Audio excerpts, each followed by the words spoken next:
मंदी, महामारी, युद्ध, ये सारे अकाल के ही प्रतिरूप हैं। ये आते हैं कुछ कुछ साल के बाद। वचन क्या कहता है? इसहाक शाम के समय परमेश्वर के वचन का ध्यान करने के लिए जाता था।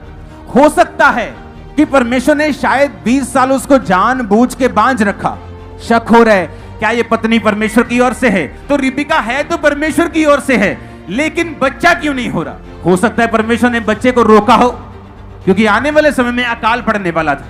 तो परमेश्वर ये चाहता था कि इसके संबंध मेरे साथ इतने गहरे हो जाएं कि जब बड़ी मुसीबतों का यह सामना करे, और ऐसी मुसीबत जो सिर्फ इसी को नहीं इसके पूरे परिवार को नाश कर देगी, तो उस समय इसके संबंध मेरे साथ सही हो। इसहाक को परमेश्वर ने कहा कि जिस देश को मैं तुझे दिखाऊंगा तो उसी देश में रहेगा। कैसे परमेश्वर उससे बात कर रहा है? ये इमरजेंसी बात नहीं थी। जब आप उस समय परमेश्वर के पास जाते हैं, उसी समय ही जाते हैं जब किडनी फेल हो रही है, बच्चे भाग रहे हैं, फाइनेंस गिर रहा है, तो परमेश्वर को भी मालूम है कि ये इमरजेंसी बिलीवर है, इसे मुझसे प्यार नहीं, ये सिर्फ तभी आता जब इसको मेरी जरूरत है।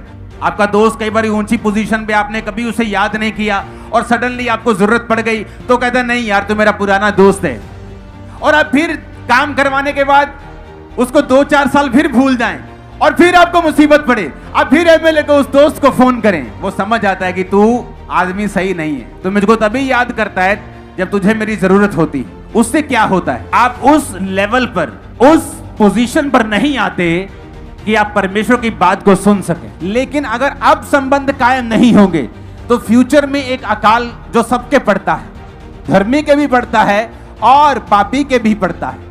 लेकिन धर्मी उस अकाल में प्रभु की आवाज सुनता और निकल जाता है, लेकिन पापी का जब शादी रॉन्ग हो जाती है, जब उस व्यक्ति की मैरिज हो जाती है और उसके संबंध प्रभु के साथ नहीं होते, जब सडनली मुसीबतें आने लगती हैं, फिर वो भागने लगता है परमेश्वर की ओर, और फिर उसे लगता है कि कुछ छुटकारा नहीं हो रहा। क्यों?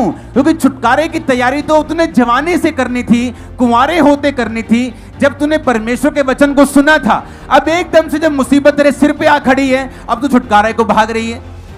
आज एक क्रिश्चियन है जो अपने संबंधों को कायम कर रहा है, वचन सुन रहा है, यूथ बैठा है, अपनी रिलेशनशिप को त्याग रहा है, बॉयफ्रेंड गर्लफ्रेंड के चक्कर खत्म कर रहा है, प्रार्थना शुरू कर दी।